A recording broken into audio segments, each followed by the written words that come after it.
नमस्कार, मैं हूं प्रद्युम्न कुमार और आप देख रहे हैं यूपी 24 न्यूज़। दोस्तों, आज मैं मौजूद हूं बनारस के गढ़वा घाट आश्रम में। और गढ़वा घाट आश्रम है कहाँ? गंगा जी के तट पे बसा हुआ एक बहुत बड़ा आश्रम, जहां पे संतों की सेवा होती है, गौ की सेवा होती है। और यहां पे मैं आपको एक ऐसा विशेष, इस कलयुग में कुछ ऐसा आपको वीडियो में दिखाऊंगा, और भी अन्य वीडियो में आपने देखा होगा, लेकिन मैं आपको दिखाऊंगा कल्प वृक्ष, जिसको कल्प तरु कहते हैं। देखिए, ये सामने आपको दिख रहा है, ये कल्प वृक्ष है। ये जो है, इसका इतिहास आपने सुना होगा। जो समुद्र मंथन हुआ था देवताओं के समय में, देवता और राक्षस मिल के जो समुद्र मंथन किए थे, उसमें से बहुत सारे चीज़ पैदा हुआ था। जैसे ऐरावत हाथी आया था, विष भी प्रकट हुआ था, जिसको हलाहल भगवान शंकर ने पान किया। उसके बाद एक कल्प वृक्ष भी पैदा हुआ था, जो वही एक कल्प वृक्ष जो है, ये वही कल्प वृक्ष है, जिसके नीचे इसकी शक्ति, अब कहा जाता है ऐसा कि कलयुग में इसकी शक्ति समाप्त हो गई, और आज भी इसके नीचे बैठने पे बहुत ज़्यादा पुण्य का फल मिलता है, ऐसा हमारे शास्त्रों में कहा गया है। और मैं आपको बताऊंगा कि इसकी ऐसी खासियत थी सतयुग, द्वापर, त्रेता में। जैसे 4 युग होते हैं, सतयुग, द्वापर, त्रेता और कलयुग। जैसे अभी कलयुग है, इसमें कलयुग में जो है अभी पहले का प्रभाव इसका समाप्त हो चुका है कलयुग के प्रभाव की वजह से।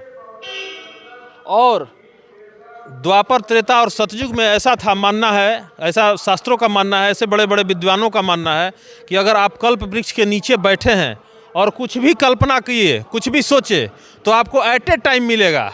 ऐसा हमारे शास्त्र कहते हैं, ऐसे हमारे बूढ़े बुजुर्ग कहते हैं।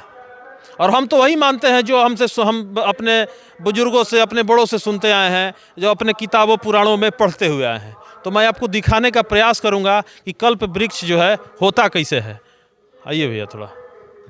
और ये सामने आप देख रहे हैं, इसकी टहनी जो है छोटी छोटी होती है। इसकी शाखाएं आप जो देख रहे हैं, आप पूरा भैया थोड़ा सा दिखाइए, नीचे से, यहीं से दिखाइए।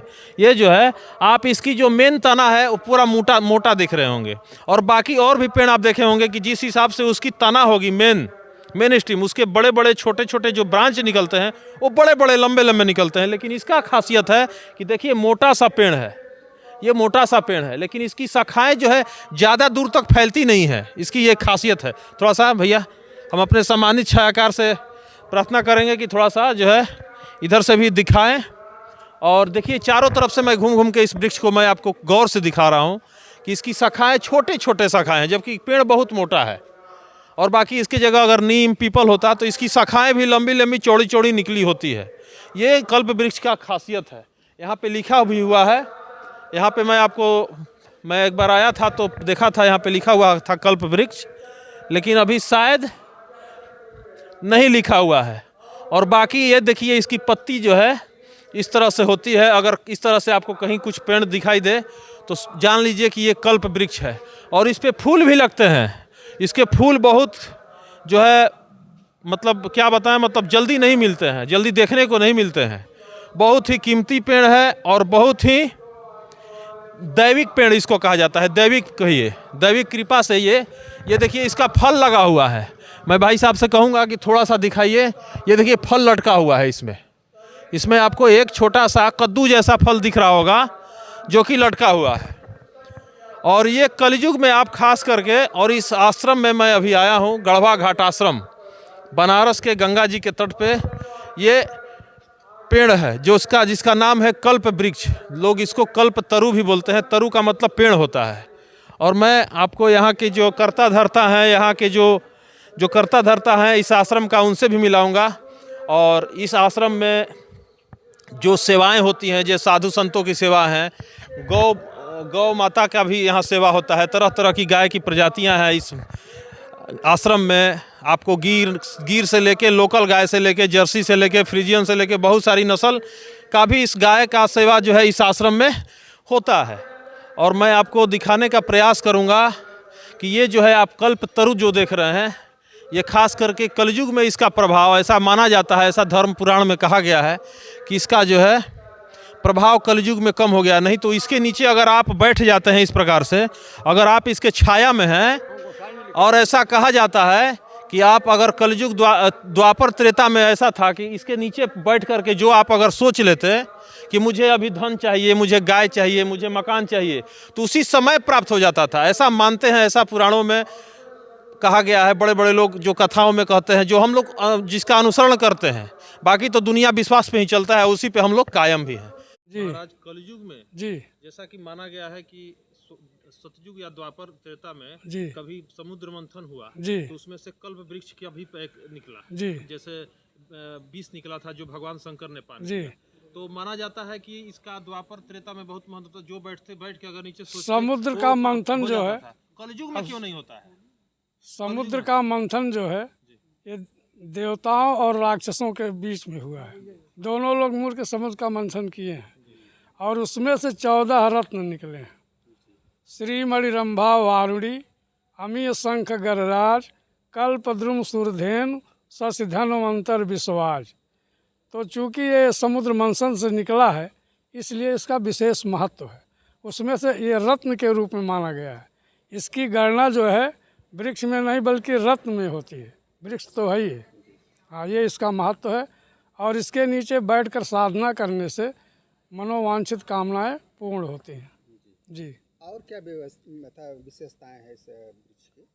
इसके फूल बहुत बढ़िया आते हैं, जो लोग अपने देवी देवताओं को, अपने सदगुरुओं को चढ़ाते हैं, उनकी समाज पे चढ़ाते हैं। सदगुरु प्रेजेंट में है तो वहाँ भी चढ़ाते हैं। ये सब महाराज जी, अगर सुनने में आया है कि ये जो फूल है जी, शिवलिंग की तरह वो उसमें से निकलता है, कुछ इस तरह का। हाँ, इसी बिल्कुल शिवलिंग के आकार का होता है। देखिए फूल आया होगा तो आप देख भी सकते हैं।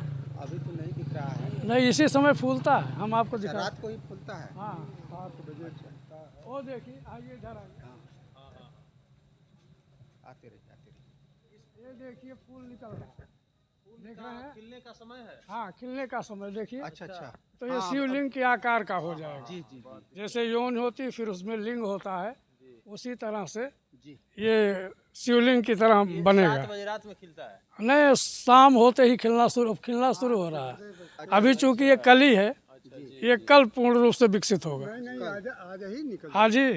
अच्छा, आज ही विकसित हो जाए। ये कली का, जी जी, हाँ हाँ। ये कली ये कल विकसित होगी। ये तो आज ही है। हाँ जी, और ये तो आज ही विकसित। असल में ऐसा यहाँ से तोड़ लिया जाता है और मंदिर में, समाधि मंदिर में कई जगह चढ़ता है। जी जी, तो महात्मा लोग तोड़ के ले जाते हैं, अपना चढ़ाते हैं। जी।